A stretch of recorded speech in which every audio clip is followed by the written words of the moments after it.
Hello friend, आप सबका स्वागत है आपके अपने यूट्यूब चैनल एग्ज़ाम वॉरियर्स में। जैसे कि आप लोग देख रहे होंगे हमारे स्क्रीन पे कुछ आज आप लोगों के लिए एक टॉपिक लेकर के आया हूँ जो कि दिल्ली सल्तनत की बात करते हैं। तो दिल्ली सल्तनत में अलग अलग राजवंशों ने शासन किया। जैसे आपको गुलाम वंश आता है, खिलजी वंश आता है, तुगलक वंश आता है, सैयद वंश, लोदी वंश। तो इन सबों का पैटर्न जो है आपसे पूछ लिया जाता है। एक तो सीरियल वाइज पूछा जाता है कि आपको पूछ लिया जाता है कि कौन कौन से वंश ने यहाँ पे शासन किया, या उसका कार्यक्रम पूछा जाता है, कार्यकाल पूछ लिया जाता है। तो इस सल्तनत काल में जो है जितने भी आपको चाहे खिलजी वंश हो या तुगलक वंश हो, सैयद वंश हो, गुलाम वंश हो, इसमें जितने भी कुछ महत्वपूर्ण घटनाएं हुए हैं, ठीक है, कुछ संधियाँ हुई, कुछ घटनाएं हैं, कुछ युद्ध हुए, इन सभी को मैंने एक जगह पे एकत्रित किया हूँ। और एकत्रित करने के बाद आप लोगों के साथ एक 5 या 10 मिनट का जो भी वीडियो बनेगा उसमें आप जल्दी से कम समय में आप रिवीजन कर सकते हैं, एक जगह इकट्ठा कर सकते हैं, या इसे आप अपनी बुक में, कॉपी में आप नोट्स बना सकते हैं कहीं पे एक जगह। तो आप उसके लिए मैं एक छोटा सा वीडियो बना रहा हूँ जो आपको बहुत सारे एग्जाम में आपको मदद करेगा।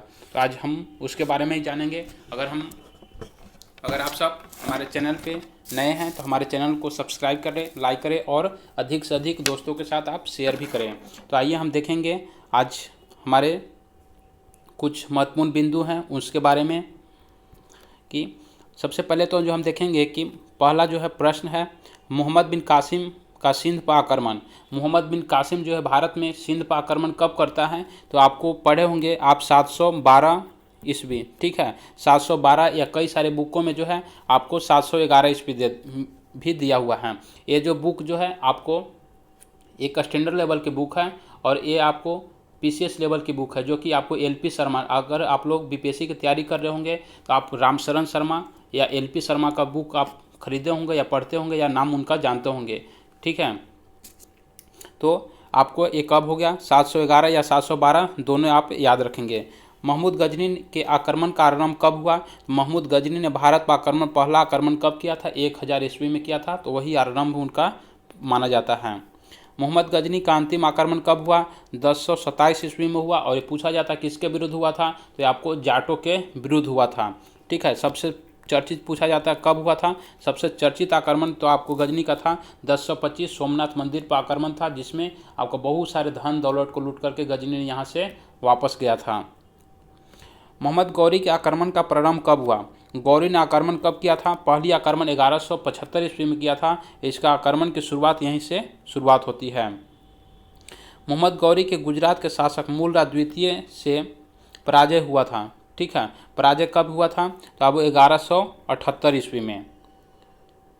तराइन का प्रथम युद्ध कब हुआ? 1191 ईस्वी में आपको तराइन का प्रथम युद्ध होता है। किसके किसके बीच? पृथ्वीराज चौहान और गौरी के बीच होता है, जिसमें पृथ्वीराज चौहान की आपको जीत होती है, गौरी वहाँ पे बुरी तरह से पराजित होता है। उसी तरह से एक साल बाद फिर जो है आपको पृथ्वीराज चौहान और गौरी के बीच फिर जो है द्वितीय युद्ध होता है, जिसमें पृथ्वीराज चौहान इसमें क्या होता है? पराजित हो जाता है और गौरी इसमें विजयी होता है।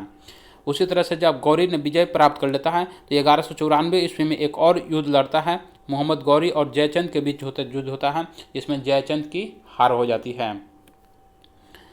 कुतुबुद्दीन ऐबक का शासनकाल। कुतुबुद्दीन ऐबक की बात करते हैं तो गुलाम वंश का आपको संस्थापक माना जाता है। किसको?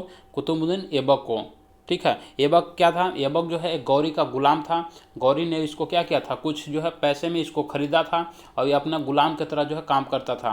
लेकिन बाद में जाकर के जो है एक शासक के रूप में एक नए स्थापना किया जो वंश का, जो कि क्या कहलाया? गुलाम वंश कहलाया।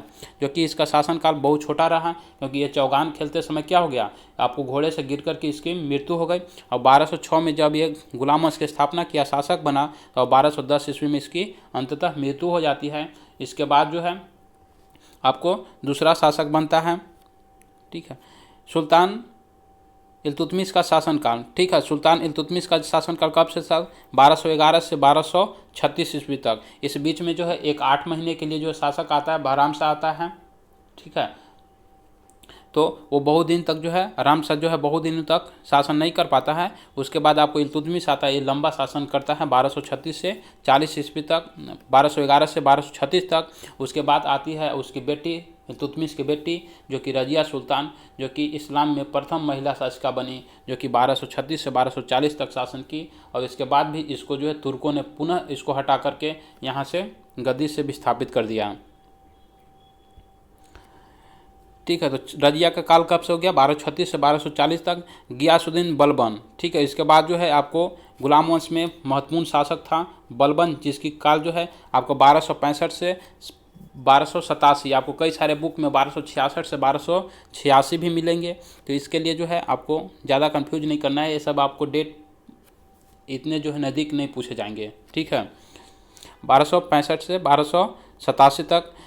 जलालुद्दीन फिरोज खिलजी का शासनकाल, ठीक है। जलालुद्दीन फिरोज खिलजी कब से, 1290 से 1296 तक। खिलजी वंश की स्थापना कौन किया, यही जलालुद्दीन खिलजी ने किया था, जो कि 1290 से 1296 तक आपको गद्दी पे बैठा। और इसी का भतीजा, जलालुद्दीन खिलजी का ही भतीजा कौन था, अलाउद्दीन खिलजी था, जो कि दक्षिण भारत पर आक्रमण करने के बाद वहाँ से कुछ धन दौलत का लूट करके जब आया तो आपको किसको, अपने चाचा जलालुद्दीन को भी हत्या कर दिया और खुद से वह गद्दी पे बैठ गया। कब, तो अलाउद्दीन खिलजी का देवगिरी पर आक्रमण कब होता है, 1296 ईस्वी में। और वहाँ से देवगिरी से जीत कर के आता है, वहाँ पे कोई स्थापित नहीं करता है अपना वंश को या ठीक अपना साम्राज्य को। वहाँ से केवल क्या करता है, धन लूट करके लाता है और यहाँ पे अपने चाचा जलालुद्दीन को क्या कर जाता है, हत्या करके खुद जो है गद्दी पर बैठ जाता है। अलाउद्दीन खिलजी का शासनकाल कब से कब था, तो अलाउद्दीन खिलजी का शासनकाल होता है 1296 से 1316 ईस्वी तक। अलाउद्दीन के चित्तौड़ विजय, ठीक है। अलाउद्दीन ने चित्तौड़ पर विजय कब प्राप्त कर लिया, तो 1303 ईस्वी में आपको अलाउद्दीन ने चित्तौड़ पर विजय आपको प्राप्त कर लिया। मलिक काफूर के सफल दक्षिण अभियान, मलिक काफूर का जो है कौन सा अभियान था जो कि दक्षिण में कब हुआ, ये आपको जो कि सबसे सफल अभियान रहा, तो 1307 से 1313 के ईस्वी के बीच जो है इन्होंने एक सफल अभियान किया जो कि दक्षिण भारत पे अपना वर्चस्व जमाने में कामयाब हुआ। अलाउद्दीन के समय के मंगोल आक्रमण और उसकी विफलता, ठीक है। अलाउद्दीन के समय के मंगोल आक्रमण और उसकी विफलता कब हुई, 1296 से 1306, क्योंकि अलाउद्दीन के समय में देखेंगे तो अलाउद्दीन जैसे ही शासक बना तो अलाउद्दीन का मुख्य जो है उद्देश्य क्या रहता है कि आपको इसके समय में क्या होता है, मंगोल जो है क्या होते हैं, मंगोल जो है पंजाब तक आकर के बैठ जाते हैं। और पहले क्या होता था कि मंगोल ने क्या करते थे, मंगोल आते थे भारत में, धन लूटते थे, चले जाते थे। लेकिन इसके समय में क्या होता है कि मंगोल आकर के पंजाब में बैठ जाते हैं और पंजाब में जब बैठ जाते हैं तो आपको क्या होता है, मंगोल जो है कहाँ के थे, मंगोलिया के थे, वहाँ से आते थे भारत और भारत आने के बाद क्या करते थे, धन लूटते थे, यहाँ से चले जाते थे। लेकिन जब पंजाब में आकर के बैठ गए तो पंजाब से आसान हो गया, मंगोल से आते थे साल 2 साल पर आते थे, धन लूट के जाते थे। लेकिन अब पंजाब में आ गए, पंजाब में आकर बैठे हुए हैं तो क्या करेंगे, वो जब मन हो गए तब हर महीने हर जो है हमेशा जो है भारत पर अटैक करेंगे। तो यहाँ से जो है अलाउद्दीन खिलजी के समय में ये जो है आपको परेशानी ज़्यादा बढ़ गई थी, इसीलिए अलाउद्दीन खिलजी ने अपने सैनिक को मजबूत करने का कोशिश किया और सैनिक की मात्रा को ज़्यादा से ज़्यादा आपको बढ़ाने की कोशिश किया। उसी में आपको बाजार नियंत्रण प्रणाली लागू किया। इसी तरह से कई ऐसे जो है निर्णय लिए जो कि आपको सैनिक को मुख्य रूप से इनका मजबूत करना था, ठीक है। तो इनको जो है अलाउद्दीन खिलजी के समय मंगोलों का जो है आक्रमण सबसे महत्वपूर्ण कारण था। कुतुबुद्दीन ऐबक खिलजी का शासनकाल, ठीक है। कुतुबुद्दीन मुबारक खिलजी का शासनकाल कब से कब था, आपको 1316 से 1320 ईस्वी तक। उसी तरह से गियासुद्दीन तुगलक का कार्य के पूछेगा तो आपको ये कब से था, 1320 से 1325 ईस्वी तक। इसमें एक महत्वपूर्ण आता है MBT, मोहम्मद बिन तुगलक, जिसको पगला बादशाह के रूप में भी जाना जाता है, क्योंकि अपने राजधानी को क्या किया, आपको दिल्ली से लेकर के कहाँ चला गया, सेंट्रल में। इसका कहना था कि हम जो है देवगिरी में अगर रहेंगे तो वहाँ पे क्या है, हम भारत के बीचों बीच रहेंगे, सेंटर में रहेंगे और दक्षिण भारत पर कंट्रोल करना हमारे लिए क्या होगा, आसान होगा। लेकिन इसका उल्टा हुआ और ये जो है न दिल्ली का रहा न देवगिरी का रहा, अंततः अपनी जनता को घिसते हुए ले गया देवगिरी और देवगिरी से पुनः वापस लाया दिल्ली। आधा जनता इसकी ऐसे ही मर गई, ठीक है।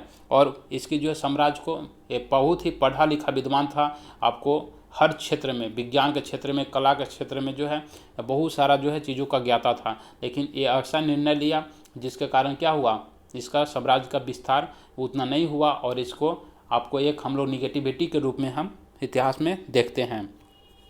मोहम्मद तुगलक द्वारा द्वाब में कर वृद्धि, द्वाब में कर वृद्धि कब किया गया था, 1325 से 27। द्वाब जानते ही होंगे, 2 नदियों के बीच की भूमि। आपको क्या किया गया था, मोहम्मद बिन तुगलक के द्वारा आपको द्वाब क्षेत्र में 50% तक की वृद्धि, ठीक है। दोआब जो क्षेत्र था, दो नदियों के बीच की भूमि थी, वहाँ अभी भी वो क्या होती है, उपजाऊ ज़्यादा भूमि होती है।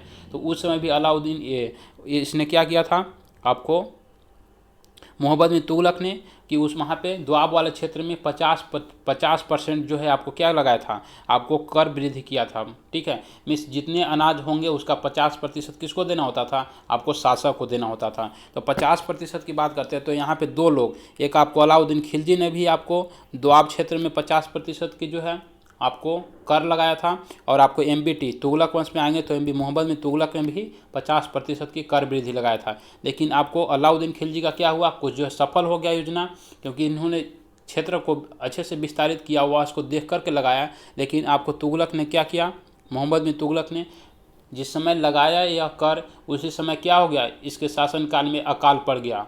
दोआब क्षेत्र में आपको ये अपने पदाधिकारियों को ऑर्डर तो कर दिया कि आपको दोआब क्षेत्र में 50% क्या करना है, कर वसूलना है, लेकिन वहाँ पे अकाल पड़ गया। किसान क्या करेंगे, खेती हुई नहीं, इसके अधिकारी क्या करते थे, उसे ज़बरदस्ती वसूलते थे, तो यहाँ पे ज़्यादा परेशानी बढ़ गई। मोहम्मद बिन तुगलक द्वारा राजधानी परिवर्तन जो है इसके जो है समय का सबसे महत्वपूर्ण जो है कारण था, जहाँ पे जनता को तहस नहस कर दिया, बर्बाद कर दिया। मोहम्मद बिन तुगलक द्वारा जो है सांकेतिक मुद्रा, पूछा जाता है कि किसके द्वारा सांकेतिक मुद्रा का प्रचलन किया गया, तो आपको मोहम्मद बिन तुगलक के द्वारा किया गया था। अगर रीजन की बात करें तो ये किस लिए किया गया था, तो ये आपको किया गया था क्योंकि उस समय पूरे वर्ल्ड में, पूरे दुनिया में जो है चांदी की मात्रा क्या हो गई थी, चांदी की मात्रा बहुत ही कमी हो गई थी। और ख़ास करके भारत में कहीं बात करें तो भारत में बहुत ही अधिक मात्रा में चांदी की मात्रा कमी हो गई थी। इसलिए इन्होंने तांबे की जो है सांकेतिक मुद्रा को चलाया, जिसकी वैल्यू होती थी चांदी के बराबर ही। ये ध्यान में रखेंगे, जिसकी वैल्यू किसके बराबर होती थी, आपको चांदी के, रुपए के बराबर होती थी। आगे देखेंगे विजयनगर साम्राज्य की स्थापना। इसके बाद जो है क्या होता है, विजयनगर साम्राज्य की स्थापना होती है कब, 1336 ईस्वी में, ठीक है। बहमनी राज्य की स्थापना कब होती है, 1347 ईस्वी में। फिरोज शाह का शासनकाल 1351 से 1388 ईस्वी तक रहता है। उसमें बाद यहाँ से एक और प्रश्न पूछा जाता है, तैमूरलंग ने भारत पर आक्रमण कब किया था, तो 1398 ईस्वी में किया था। तुगलक वंश के अंतिम शासक नसरुद्दीन मोहम्मद तुगलक, आप यहाँ से इतना याद रख सकते हैं कम से कम, तुगलक वंश का संस्थापक आपको गयासुद्दीन तुगलक था, तथा अंतिम शासक कौन था, नसरुद्दीन मोहम्मद तुगलक था। सैयद वंश का संस्थापक कौन था, खिज्र खां था। सैयद शासक मुबारक शासन का शासनकाल, ठीक है। ये सब का शासनकाल आपके लिए महत्वपूर्ण नहीं है, कम से कम आपका इसके संस्थापक, अंतिम शासक और कुछ महत्वपूर्ण बीच के जो शासक है उनके आप नामों को याद रख सकते हैं। बहलोल लोधी वंश का जो है संस्थापक कौन था, बहलोल लोधी था। इसमें महत्वपूर्ण 3 लोग जो है आपको शासक बने, बहलोल लोधी, इसके बाद आया सिकंदर लोधी, इसके बाद आया इब्राहिम लोधी, ठीक है। जो कि लोधी वंश का संस्थापक पूछा जाता है कौन था, बहलोल लोधी था। जो कि अंतिम शासक जो है इब्राहिम लोधी था, तथा बीच वाला जो कौन था, सिकंदर लोधी, जिन्होंने 1504 ईस्वी में किसका, आगरा शहर की भी स्थापना सिकंदर लोधी ने किया। सिकंदर शाह लोधी का शासनकाल 1489 से 1517 ईस्वी में, इसी बीच में 1504 ईस्वी में इन्होंने आगरा शहर की स्थापना किया। एक और प्रश्न पूछा जाता सिकंदर लोधी से, इन्होंने माप प्रणाली की भी शुरुआत किया था। सिकंदर एक गज की जो है आपको माप प्रणाली की शुरुआत की थी। तथा गुलरुखी पूछा जाता है कि गुलरुखी नाम से कविताएं कौन लिखा करता था, तो आपको सिकंदर लोधी ही लिखा करता था। इब्राहिम लोधी जो है कि अंतिम इसका शासक था लोधी वंश का। पानीपत की प्रथम युद्ध कब होती है, 21 अप्रैल 1526 ईस्वी में बाबर और इब्राहिम लोधी के बीच होती है, ठीक है। बाबर और इब्राहिम लोधी के बीच, क्योंकि इस समय जो है क्या होता है, मुगल वंश का जो है आपको वर्चस्व आने लगता है धीरे धीरे। कृष्णदेव राय विजयनगर का शासक कब तक था, इसका कार्यकाल 1509 से 1529 ईस्वी में। तालीकोटा का युद्ध और विजयनगर राज का पतन कब होगा, तालीकोटा का युद्ध जो है आपको 1565 ईस्वी में होता है, जिस युद्ध के तहत किसका समाप्ति हो जाती है, विजयनगर साम्राज्य का पतन हो जाता है। तो ये जो है आपको दिल्ली सल्तनत से कुछ महत्वपूर्ण वैसे शब्द थे, आपको वैसे कुछ टॉपिक थे, कुछ ऐसे युद्ध थे, कुछ भी था जो कि मैंने आप लोगों के साथ कराया। आप कभी भी इसको आसानी से रिवीजन कर सकते हैं। 10-15 मिनट का वीडियो है, आप कभी भी इसको आसानी से देख सकते हैं, रिवीजन कर सकते हैं। तो आज के लिए इतना ही, फिर मिलेंगे हम ऐसे ही वीडियो लेकर के अगले वीडियो में। धन्यवाद दोस्तों। आप लोग पढ़ते रहिए, स्वस्थ रहिए, खुश रहें और अपनी तैयारी को और मजबूत बनाइए।